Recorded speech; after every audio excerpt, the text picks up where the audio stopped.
नमस्कार दोस्तों।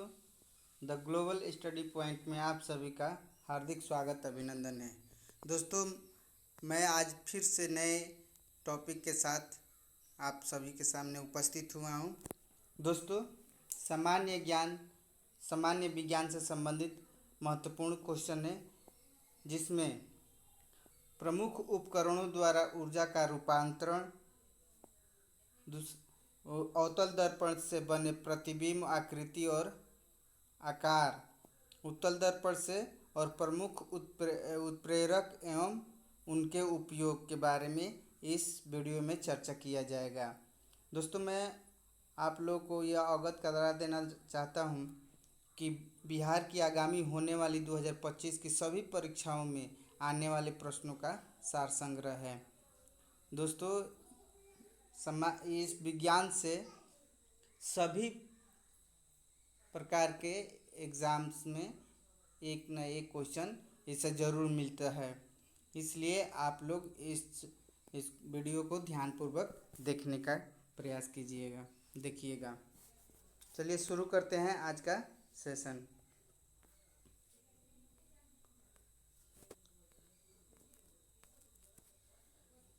प्रमुख उपकरणों द्वारा ऊर्जा का रूपांतरण, जैसे विद्युत बल्ब से विद्युत ऊर्जा को प्रकाश ऊर्जा में रूपांतरित किया जाता है। विद्युत बल्ब जो है विद्युत ऊर्जा को प्रकाश ऊर्जा में रूपांतरित करता है।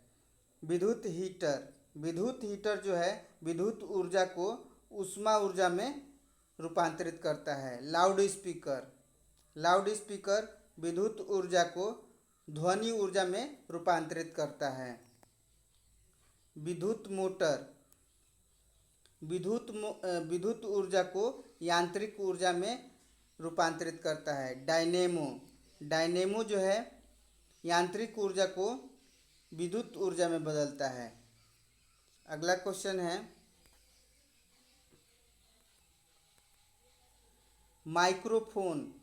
माइक्रोफोन ध्वनि ऊर्जा को विद्युत ऊर्जा में रूपांतरित करता है। सोलर सेल सौर ऊर्जा को विद्युत ऊर्जा में रूपांतरित करता है। विद्युत सेल रासायनिक ऊर्जा को विद्युत ऊर्जा में रूपांतरित करता है। सितार यांत्रिक ऊर्जा को ध्वनि ऊर्जा में रूपांतरित करता है। मोमबत्ती रासायनिक ऊर्जा को प्रकाश ऊर्जा एवं ऊष्मा ऊर्जा दोनों में रूपांतरित करता है। अगला है अब अवतल दर्पण से बने प्रतिबिंब की स्थिति। अवतल दर्पण से बने प्रतिबिंब की स्थिति प्रकृति एवं आकार के बारे में इसमें जानेंगे। वस्तु की स्थिति, जब अवतल दर्पण में जब वस्तु अनंत पर रखी जाती है, ध्यान से सुनिएगा, देखिएगा इसको। अवतल दर्पण में जब वस्तु अनंत पर रखी जाती है तो उसका क्या प्रभाव पड़ता है, तो देखना यह है कि जब वस्तु अनंत पर रखी जाती है तो उसका प्रतिबिंब जो है फोकस पर वास्तविक, उल्टा और वस्तु से छोटा बनता है। दूसरा स्थिति है कि अनंत केंद्र तथा अनंत के बीच में जब वस्तु रखी जाती है तो वस्तु का प्रतिबिंब वक्रता केंद्र तथा फोकस के बीच वास्तविक, उल्टा और वस्तु से छोटा बनता है। अवतल दर्पण में जब वस्तु वक्रता केंद्र पर रखी जाती है तो उसका प्रतिबिंब वक्रता केंद्र पर वास्तविक, उल्टा और वस्तु के बराबर बनता है। अगला है स्थिति, जब वस्तु को वक्रता केंद्र तथा फोकस के बीच में रखा जाता है तो उसका प्रतिबिंब वक्रता केंद्र तथा अनंत के बीच वास्तविक, उल्टा और वस्तु से बड़ा बनता है। अवतल दर्पण में जब वस्तु फोकस पर रखी जाती है तो उसका प्रतिबिंब अनंत पर वास्तविक, उल्टा और वस्तु से बहुत बड़ा बनता है, जो कि दिखाई भी नहीं देता है। अगला है पॉइंट कि अवतल दर्पण में जब वस्तु को फोकस तथा ध्रुव के बीच में रखा जाता है, तब उसका प्रतिबिंब दर्पण के पीछे काल्पनिक, सीधा और वस्तु से बड़ा बनता है।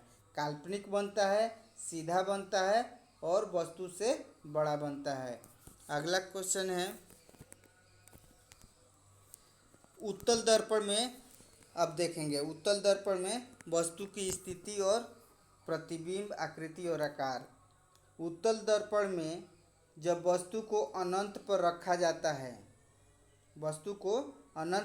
जाता है, तो वस्तु का प्रतिबिंब फोकस पर काल्पनिक, सीधा और वस्तु से बहुत छोटा बनता है। और इसी का उदाहरण जो है, सभी गाड़ियों के जो साइड मिरर लगे रहते हैं, तो इसी का उदाहरण है। अगला है स्थिति जब वस्तु को ध्रुव तथा अनंत के बीच में रखा जाता है। वस्तु को जब ध्रुव और अनंत के बीच में रखा जाता है, तो वस्तु का प्रतिबिंब जो है दर्पण के पीछे बनेगा, ध्रुव तथा फोकस के बीच में होगा, काल्पनिक होगा, सीधा होगा और वस्तु से छोटा होगा। चलिए आगे देखते हैं। उत्तल लेंस, पहले हम लोग दर्पण देखे हैं, अब इसमें लेंस देखेंगे कि लेंस उत्तल लेंस से बने प्रतिबिंब और स्थिति, आकृति और आकार। अब वस्तु की स्थिति क्या है? अगर वस्तु की स्थिति अनंत पर है, अगर उत्तल लेंस में वस्तु अनंत पर रखी हुई है, तो उसका जो प्रतिबिंब जो है दूसरी ओर फोकस पर वास्तविक, उल्टा और वस्तु से छोटा बनता है। अगला स्थिति है कि जब वस्तु वक्रता केंद्र और अनंत के बीच में रखी जाती है। उत्तल लेंस में जब वस्तु वक्रता केंद्र तथा अनंत के बीच में रखी जाती है, तो वस्तु का प्रतिबिंब लेंस की दूसरी ओर लेंस और वक्रता केंद्र के बीच वास्तविक प्रतिबिंब बनता है। वास्तविक, उल्टा और वस्तु से छोटा प्रतिबिंब बनता है। तीसरा स्थिति है इसका कि उत्तल लेंस में जब वस्तु वक्रता केंद्र पर ही हो, तब उसका प्रतिबिंब